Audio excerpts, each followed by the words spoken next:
አርሰናል ለቡካዮ ሳካ ሪከርድ የሆነ ኮንትራት እያዘጋጀ ነው። አርሰናሎች ኮከባቸውን ላለመልቀቅ ቆርጠዋል። የ24 ዓመቱ ቡካዮ ሳካ በለንደን ክለብ ውስጥ ካሉ ኮከብ ተጫዋቾች መካከል አንዱ ሆኖ የቆየ ሲሆን መድፈኞቹ ወደፊት ህይወቱን ለማስጠበቅ ሪከርድ የሆነ አዲስ ኮንትራት ሊሰጡት ተዘጋጅተዋል። በዚህ ክረምት አርሰናል ከወዲሁ በዝውውር ገበያው በስፋት ሰርቷል። እንደ ቪክቶር ዮኬሬሽና ኤቢሪቼዝ ያሉ ተጫዋቾችንም አምጥቷል። ሆኖም የሳካን ስምምነት ማራዘም አሁን ላይ ለስፖርቲንግ ዳይሬክተሩ አንድሪያ ቤርታ ቅድሚያ የሚሰጠው ጉዳይ ነው። ተጫዋቹም ከክለቡ ጋር ባለው ግንኙነት በለንደን ቆየትን ይፈልጋል። ድርድሩም በጥሩ ሁኔታ እየተካሄደ ሲሆን አርሰናል በታሪካቸው ከፍተኛ ደሞዝ ከሚከፈልባቸው ተጫዋቾች መካከል አንዱ እንዲሆን ተስፋ አድርገዋል። ሳካ በአሁኑ ጊዜ እስከ 2027 ድረስ ኮንትራት አለው። ነገር ግን አዲሱ ውል በቡድኑ ውስጥ ያለውን የመሪነት ሚና የበለጠ ሊያጠናክርና የረጅም ጊዜ ቆይታውን ከመድፈኞቹ ጋር ሊያደርግ ይችላል ተብሏል።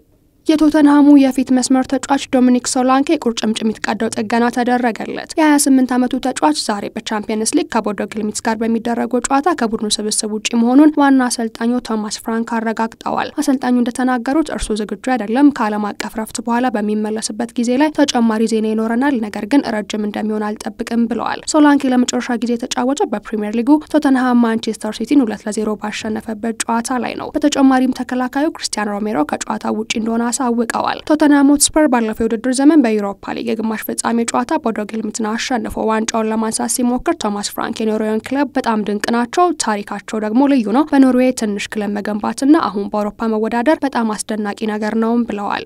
ታሪካዊው ስታዲየም ሊፈርስ ነው። የሚላን ከተማ ምክር ቤት የሳንሲሮ ስታዲየም ሽያጭን በይፋ አጽድቋል። ውሳኔው ለኤሲ ሚላንና ኢንተር ሚላን አዲስ የጋራ ስታዲየም ለመገንባት መንገድ ጠርጓል። ሁለቱ ክለቦች ከከተማ አስተዳደር ጋር ለረጅም ጊዜ ሲወያዩ የቆዩ ሲሆን ታሪካዊ እርምጃ ሲሉም አድንቀዋል። ግባቸውም ግልጽ ነው። ዓለም አቀፍ ደረጃዎችን የሚያሟላና የሚላንን የዓለም እግር ኳስ ካፒታል ገጽታ የበለጠ የሚያጠናክር ዘመናዊ ተቋም መገንባት ነው። የሳንሲሮ አካባቢን ለመግዛት የወጣው ወጪ 197 ሚሊዮን ዩሮ አካባቢ ቢሆንም የፕሮጀክቱ አጠቃላይ ዋጋ 1.2 ቢሊዮን ዩሮ ገደማ ሲሆን ይህም በሁለቱ የሴሪያ ግዙፎች መካከል ይካፈላል። ታዋቂውን ሳንሲሮ ለመተካት የተዘጋጀው የወደፊቱ ስታዲየም የህንጻ ፈጠራን ከደጋፊዎች ስሜት ጋር የሚያዋህድ ታላቅ ፕሮጀክት ሆኖ እንዲከፍል የተደረገ ነው። በተጨማሪም አዲሱ ስታዲየም ከተማዋን ዩሮ 2030 እንድታስተናግድ ያስችላታል ተብሏል። አሁን ባለው ፕሮጀክት 71500 ሰው የመያዝ አቅም ያለው ዘመናዊ ስታዲየም ከሳንሲሮ በስተምዕራብ ባለው መሬት ላይ ይገነባል። ስታዲየሙ 2031 ላይ ይጠናቀቃል ተብሎም ይጠበቃል። የሳንሲሮ ማፍረስ ከጥቂት ጊዜ በኋላ እንደሚጀምርም ታውቋል። ሚላን ላይ የተመሰረቱት ሁለቱ ክለቦች ከ1947 ጀምሮ አስደናቂውን ስታዲየም ተጋርተዋል። ሁለቱም ክለቦች በጉዟቸው ትልቅ ስኬት በማሳየታቸው በመካከላቸው 39 የሴሪ ዋንጫዎችን አንስተዋል።